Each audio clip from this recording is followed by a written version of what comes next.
I'm going to show you how to go from this to this by farming the infamous luck spheres in Final Fantasy X. We're going to have our physical DPS characters hit our enemies so hard, we're going to blitz through all your in-game bosses without breaking a sweat in this Final Fantasy X Stat Maxing guide.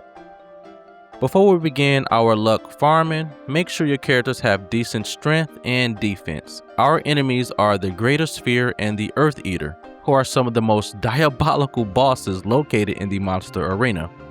Our armor will be suited for the endgame, which is Auto Protect, Auto Haste, Auto Phoenix, and the last slot can be whichever ability you want. It can be Auto Potion, which I do recommend because our guardians are using their celestial weapons. Titus and Waka deal more damage when their health is high versus low, or should I say critically low. Except for Orin here, which he is the opposite.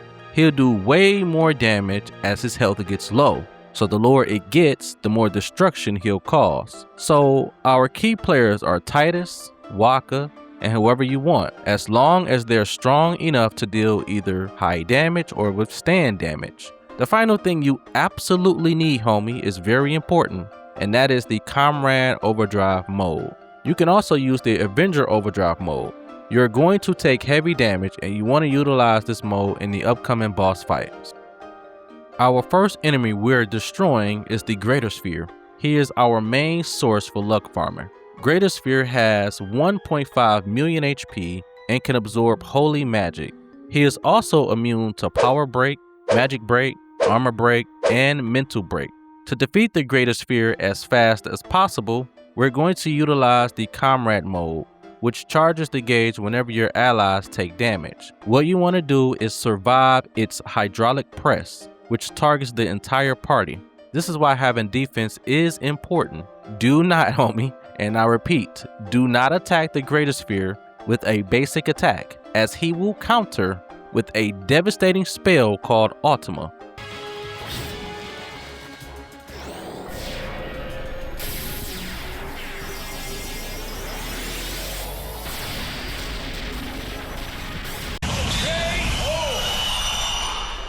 Wiping the entire party out if you have low magic defense. When you receive damage, your gauge will fill and you can use your overdrives against it by simply receiving damage by hydraulic press, surviving it, healing back your HP if you're using Auto Potion, and constantly dealing damage with your overdrives.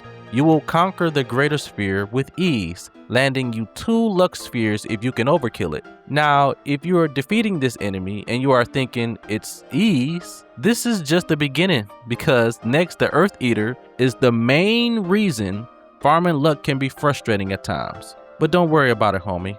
I'll show you just how easy it is just by defeating him.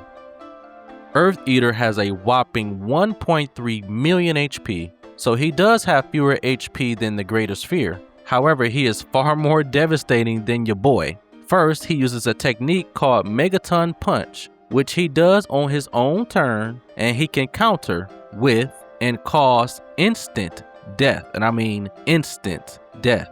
Since your weapons ignore defense, just striking him with a basic attack is enough to get the job done. What you want to do is attack. He'll then counter with Megaton Punch. Auto Phoenix will kick in. And fun fact, since Megaton Punch causes death, you won't be able to generate overdrive with Comrade mode. However, if you are using Avenger, this will work perfectly. But trust me, homie, you won't need it. Now he will attack 2 of your party members on his own turn with Megaton Punch. But don't freak out. Once you deal enough damage to him, he'll lay flat on his back. You can either use your overdrives or continue slapping him with a basic attack.